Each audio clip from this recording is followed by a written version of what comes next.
మీ సేవ ఎక్కడో లేదండి, ఇప్పుడు మన మొబైల్లోనే ఉంది. వెహికల్ ట్యాక్స్ ఎలా పే చేయాలో ఇప్పుడు నేను చూపిస్తాను, చూసి వెహికల్ ట్యాక్స్ టైంకి పే చేసుకోకుండా ఇబ్బంది పడే వాళ్ళ కోసం ఈ వీడియో చేస్తున్నానండి. దయచేసి తప్పుగా అనుకోకండి. మీకు నచ్చితే లైక్ చేయండి, షేర్ చేయండి, సబ్స్క్రైబ్ చేసుకోండి. హాయ్ అండి, అందరికీ నమస్కారం. మన మొబైల్ నుంచే మనం ట్యాక్స్ ఎలా పే చేయాలో ఇప్పుడు చూపిస్తాను. ట్యాక్స్ అంటే మన వెహికల్స్ ట్యాక్స్. ఇక్కడ రిజిస్ట్రేషన్ నెంబర్ అని ఉంది కదా, దీంట్లో మన వెహికల్ నెంబర్ వేయండి. ఇక్కడ చాసిస్ నెంబర్ అంటే లాస్ట్ 5 డిజిట్స్ నెంబర్ వేయండి. ట్యాక్స్ టైప్ అంటే మనకు క్వార్టర్లీయా, హాఫ్ ఇయర్లీయా అని చెప్పేసి ఉంటుంది. దీని మీద ట్యాప్ చేసి క్వార్టర్లీ అని రిజిస్ట్రేషన్ నెంబర్ అని ఉంది కదా, అక్కడ మీ వెహికల్ నెంబర్ వేయండి. చాసిస్ లాస్ట్ 5 డిజిట్స్ అని ఉంది కదా, మీ దగ్గర వెహికల్ ఆర్సీ ఉంటుంది కదా, దాని మీద చూసి క్లియర్గా చూసి టైప్ చేయండి. దాని తర్వాత గెట్ డీటెయిల్స్ అని ఉంది కదా, దాని మీద ట్యాప్ చేయండి.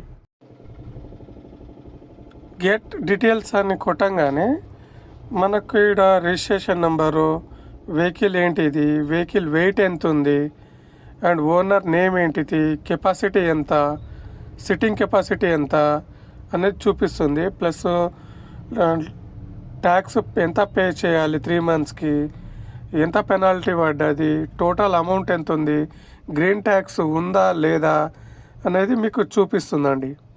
అది ఎలా చేయాలో నేను యారో మార్క్ ద్వారా చూపిస్తాను. గెట్ డీటెయిల్స్ మీద ట్యాప్ చేస్తే మనకి ఇక్కడ చూపిస్తుంది చూడండి. Vehicle number, A vehicle, and vehicle wait ఎంత, ఇక్కడ ఓనర్ నేమ్ ఏంటిది, ఎంతమంది సిట్టింగ్ కెపాసిటీ, ఎంతవరకు పేలోడ్ వేయచ్చు, అండ్ మంత్లీ ఎంత పే 3 మంత్స్కి ఎంత పే చేయాలి, ఏ డేట్ వరకు ఉంది వ్యాలిడిటీ, అండ్ ట్యాక్స్ ఎంత పే చేయాలి, గ్రీన్ ట్యాక్స్ ఎంత ఉంది, అండ్ టోటల్ అమౌంట్ ఎంత ఉంది అనేది ఈడ చూపిస్తుంది.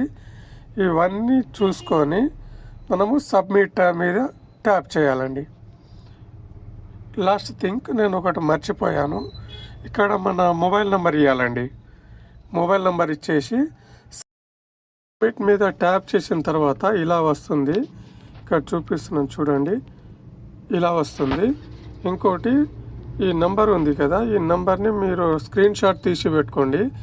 ఎందుకంటే మనం పేమెంట్ చేసిన తర్వాత ఒకవేళ ఫెయిల్ అయినా మనం ఈ నెంబర్ని, నేను లాస్ట్లో చూపిస్తాను మీకు, ఈ నెంబర్ని దాంట్లో టైప్ చేసేసి మన ట్యాక్స్ అనేది డౌన్లోడ్ చేసుకోవచ్చు PDF రూపంలో. ఇక్కడ పే నౌ అని ఉంది కదా, దీని మీద ట్యాప్ చేయండి. మీకు ఇలా వస్తుంది. మీ సేవ నుంచి వెళ్ళి టోటల్ అమౌంట్ అనేది మీద ఓకే చేస్తే మీకు ఇలా పేమెంట్ టైప్స్ చూపిస్తుంది. దీని నుంచి HDFC బ్యాంక్ క్రెడిట్ కార్డ్ నుంచి చేసుకోవచ్చు, మన RTA వ్యాలెట్ నుంచి చేసుకోవచ్చు, లేదంటే పేటిఎం మీదకి వెళ్ళి చేసుకోవచ్చు. పేటిఎం మీద టైప్ చేస్తే మీకు ఇక్కడ అమౌంట్ చూపిస్తుంది ఎంత పే చేయాలనేది. దాన్ని చూసుకొని మేక్ పేమెంట్ మీద ట్యాప్ చేయండి. తర్వాత ఇంకో పేజ్ లోడ్ అయి వస్తుంది.